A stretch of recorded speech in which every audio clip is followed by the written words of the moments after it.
What is going on, Swoopers? Welcome back to another episode of Swoop Luke, episode 258. I've lost my voice because of all the screaming that I did during the Port Adelaide Collingwood game, so just bear with me.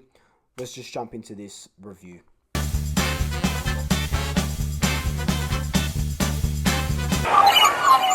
So before we jump into this review, of course, follow me on all my social media accounts. They'll be linked down below. Always on Twitter. Interesting time on Twitter at the moment. Always on Instagram as well. If you are a new Swooper, welcome. Thank you so much for joining us. Be sure to hit that subscribe button, hit that notification bell. And if you are a returning Swooper, welcome back. Thank you so much for rejoining me. And you guys know if that we get to 2,000 subs, I'll be giving away a Collingwood home Nike jersey from this season. So if you got family or friends that are Collingwood supporters and they're not subscribed, get them to subscribe, because as soon as we hit that 2,000 mark, we'll start a draw up and we'll just go from there. Anyway, let's get into this review. So much like my previous reviews, I'm just going to have a chat, because that's what we're doing now. We're chatting instead of breaking it down. We'll still break it down, but won't be as succinct as it was in previous videos, because I think all we can do now is we're just mates and we're chatting. So let's talk about this game. Heartbreaking. A 1-point loss is always heartbreaking. That's 2 1-point losses in the season.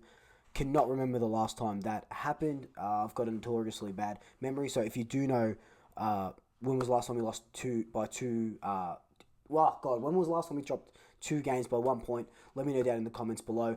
But I think what hurt the most was that we were up by 4 goals and then it just capitulated and we lose by 1 solitary point. But that's just classic Collingwood. A fast start. We kind of peter out a little bit. Port Adelaide come back. And then we're left to the last 8 or so minutes to kind of really fight us back. Before Bo and Caleb Poulter kicked those goals in the last quarter, Port Adelaide came out and pretty much doubled their score. They kicked 4 unanswered goals in that last quarter. You're not going to win a lot of games of football if you're going to let teams go on a sort of goal streak like that, especially that late. We let Port let us go on a 4-goal win streak, but it was in the first quarter and the start of the second, so they've got time to come back. You let someone go in a 4-goal streak in the last quarter, it's hard to sort of claw that one back. And look, we did, for all intents and purposes, we did crawl back and claw it back, and it was just too little too late. We just turned it on too late. There was a lot of things that we could have done. You know, I haven't watched the replay yet, but people are saying that there was a couple of umpiring decisions that didn't go away, but umpiring decisions haven't been going anyone's way this year, because it's just absolutely shocking. But we're not going to blame the umpires. We are going to blame... You want to say the game plan. You really do. There are times where we should have jetted off, and we didn't. We kind of kick it around. We overpossessed the ball. You saw with that John Noble miss kick in the 4th, where we just overpossessed it. John Noble gets flustered, kicks it straight to an opposition. They score a goal, and I think that was their 4th goal their 4th goal of that 4-goal run in that last quarter, or 3rd or 4th goal. So that's what happens when you muck around with the ball. And yes, you know, you have to pick and choose when you go forward and when you attack, but you just in that last quarter, when they're drawing level, you just got to go. You've got to risk the win, even though you might lose. If that makes sense, you just got to go all out. Port had all that momentum. We just had to just give it to them, and we did in the last 5-6 minutes when we kicked those couple of goals, and it was nice to see. But you kind of go, okay, so we can do this. How come we haven't been doing this all game? And I think that's where everyone's frustrations lie. And I see that. And it's... the final siren went, and I nearly cried. I was just... You know, 2 1-point losses is just... They hurt. They hurt more than a 50-point loss, because there's a chance that you can win. Or draw, at least. There are a lot of things that we did wrong in that game. We'll just get those out of the way quickly. Earlier just absolutely ate up any sort of high ball, any sort of bomb into the forward 50 that we had. Because that just seems to be our game style for the last couple of years. We can be a good attacking side when we want to be, but not when we're doing that sort of, that sort of shit, bombing it long. And we know, we've said this how many times, and it's the definition of insanity is repeating the same thing over and over again, expecting a different result. And that's exactly what our forward line structure and, that bombing it in is doing. Another thing that I didn't like was, we were winning the clearances, winning the hitouts, and then all of a sudden De Goey goes into the midfield and he's picking up balls at centre half back.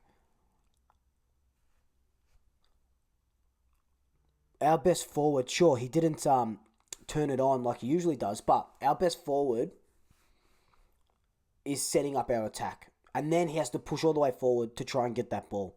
Of course he's going to be spent. Of course he's not going to make a good contest. It's shit like that where he didn't really need to be in the midfield. I can see why they did it.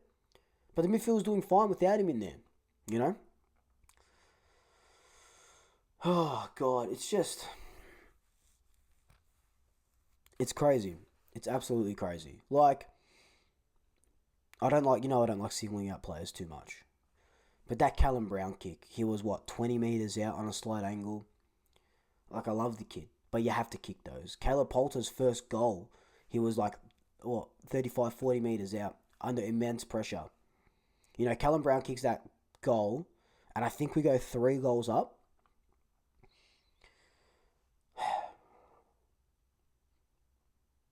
It's no good. Look, it's no good. 2-8 is a shit position to be in. We know it. It's no good. But even though we did lose by a point and there was a bunch of negatives, there was a lot of positives. So let's rattle them off now. Look, Chris Mayne keeps proving us wrong. He pretty much goes at close to 100% every single game. He's a wise head. Sure, he's not going to be there much longer, and he's not going to probably be in our next premiership, because I think his contract ends this year. Correct me if I'm wrong. But he is that level-headed defender that we need when he's down there, He knows, sure, he doesn't gain a lot of meters, but he knows where the next ball should go. He helps out the guys, and I just really liked how he went about it yesterday. A bunch of clearances, a bunch of tackles, and stuff like that. Brodie Grundy is back to his stellar 2018-2019 form. He just out-muscled whoever was in their ruck yesterday. Kicked 2 goals. He had 9 clearances, the most on the ground. I think he had 44 hit-outs or something ridiculous like that.